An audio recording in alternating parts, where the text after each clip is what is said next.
Hey everyone, and welcome back to another video on Lumber Capital Log Yard. The past couple days, the mill has been down after a bearing froze up.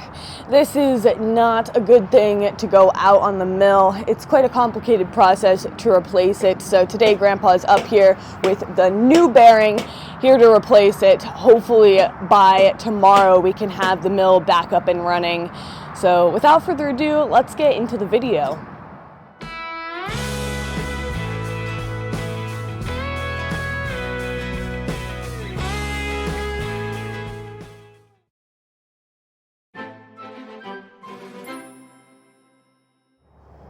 So one thing about replacing this bearing is that the whole mill needs taken apart in order to get to the bearing itself here. So apparently water got into this bearing somehow, and that's what caused it to freeze up.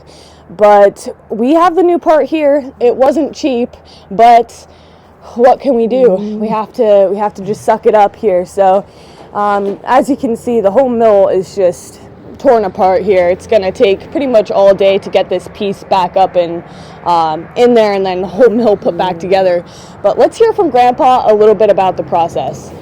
So here is the new bearing, and holy cow, it is heavy. This thing probably weighs 35-40 pounds, and I was not expecting it when I picked it up, and then I was just like, oh, geez, no wonder why that thing cost 500 bucks.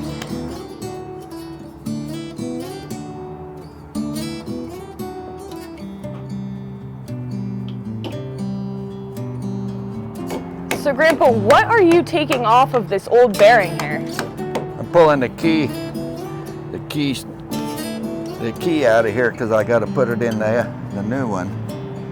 And that's what locks your shiv wheel to the You're just going to use the old one? Interesting. That was not too easy to get out. It's been in there. It's pretty tight. So, is that just a piece of metal?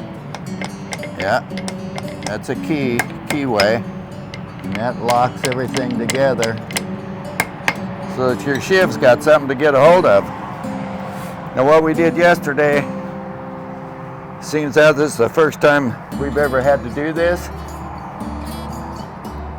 we had to get this old thing out, which was froze up. We'll set it over here out of the way because we don't need it.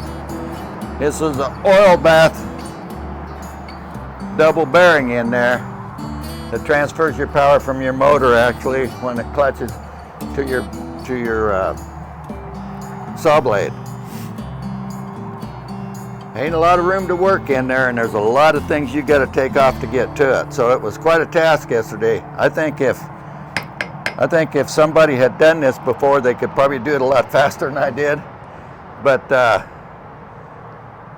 it's a challenge. But we're going to put it back together and get it working. So yeah, we were just running the mill, and it was doing fine until like 2 o'clock, and then when I went to start the blade, it just locked up. Well, that bearing locked up. I mean, it just froze up. So this new one turns nice. It'll last for quite a while.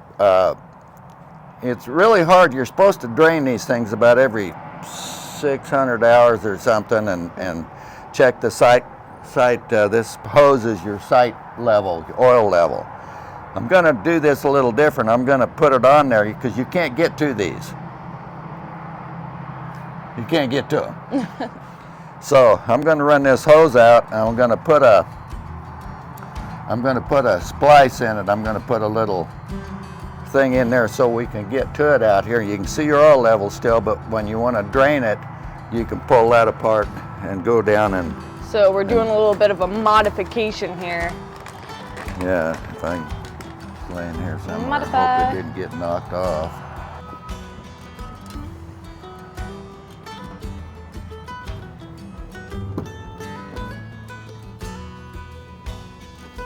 The first challenge is these got to go on after this is in place, and once it's in place, it's next to impossible to get it to get into it.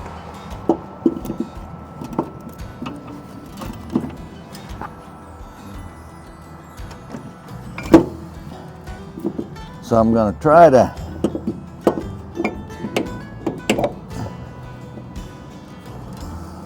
put those in and then turn it.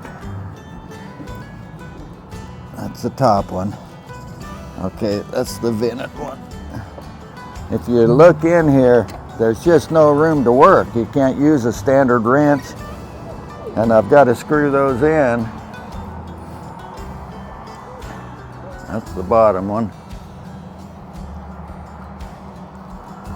Now the top one here's got a vent in it, so it's got to go in first. Anybody that's got one of these mills, it would be a good idea to get in here and look at this old line. This is the old line that was on there.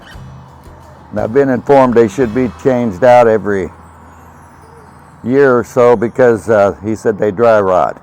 But you can't see an oil level in that thing. So it's real important if you got one of these mills to drain it every 600 hours or so, they recommend. But you can't get to these things at all. So you need to cut this line and put a splicer in it that's out here that you can get to so that you can drain it. But that's a whole lot better than having to replace this thing, because there is a mess of stuff to take off to do it. So I'm gonna do this a little different. I'm gonna try to put these on before I get this thing locked in place so I can get to them. Do you own your own sawmill or work another outdoor job like us? If you do, then you know the importance of proper workwear. If you don't have the right clothes on, it can make for a really crappy day. That's why we always stick with Carhartt, because their nice, durable materials are perfect for working outdoors. Like this hoodie. This is not an average hoodie. It is thick, durable, and it just keeps me really warm. I only have a t-shirt on under this, and it's the middle of winter. Now, is it a very mild winter? Maybe, okay, but that's not the point. The point is that these are really great freaking hoodies. So are the jackets. So if you're interested in getting some for yourself, make sure that you click the link down in the description to check out our merch site. Now back to this repair.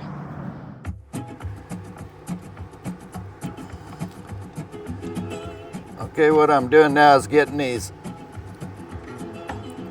oil level brass fittings screwed into this thing, and I found that if you don't loosen the bearing up so you can rotate it, it's next to impossible to get to those things. But if you rotate it, then you can get a wrench on them. But when they're in there in the fixed position, it don't happen. I mean, I got them out of there, but lesson learned. So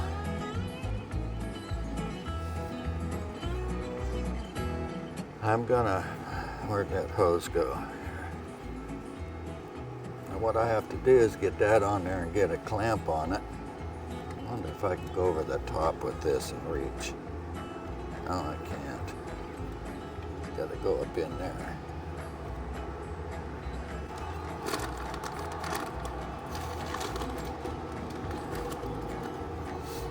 Okay, so I got to put one of these clamps on there, and I need to put it on there this time in a position that it can be taken off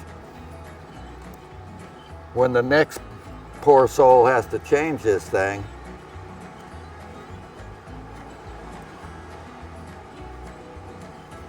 Because you can't get a screwdriver in there. If my hands weren't any bigger, this project would have been somebody else's, I think. Okay, now I bought another little tool here that I may be able to use, because I can bend it and get in there and tighten this up. I'm not gonna.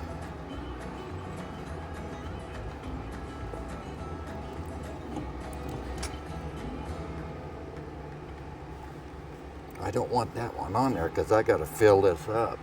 I don't have my little. Let's put the bottom one on there first and see if I can.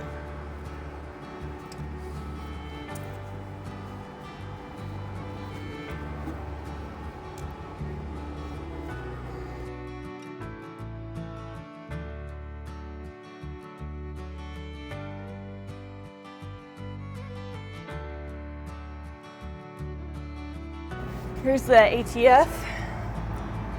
Okay, we're gonna fill it up now. We got the motor locked in place, and I cut this line. If you want to look over here, and I put a nipple in here so that I can take it apart when it's time to drain this thing out. Otherwise, you'd have to take this out up above. It's real important because these clamps weren't in a position you could get a screwdriver on. So that's something to think about. We'll just pump this thing full and make that bearing happy. Next time it won't be such a mess to try to drain this oil out of here.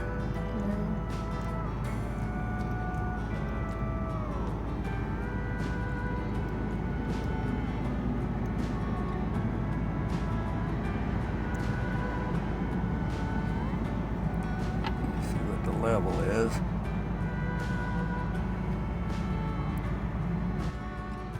So the motor's in here, or the bearing's in here. I'm just getting the oil level up for the line here. There's a graph or a fill level mark on there. We'll get this full and put it back together, and then I get to put all this mess back together. And it's a lot faster than taking it apart. Yeah. First time around, I'll tell you. Yeah. That's it for today's video, everyone. I hope that you enjoyed. If you did, make sure to give it a thumbs up and subscribe if you haven't already. It really helps out the channel, and it's only a click away. We would really appreciate it. You can also follow us on Instagram at Lumber Capital Log Yard for extra content. We try and keep up with Instagram as much as possible, and we put a lot of extra stuff on there. So if you're an Instagram person, make sure to head over there and follow us once again at Lumber Capital Log Yard. But other than that, we'll see you back here next time. Bye.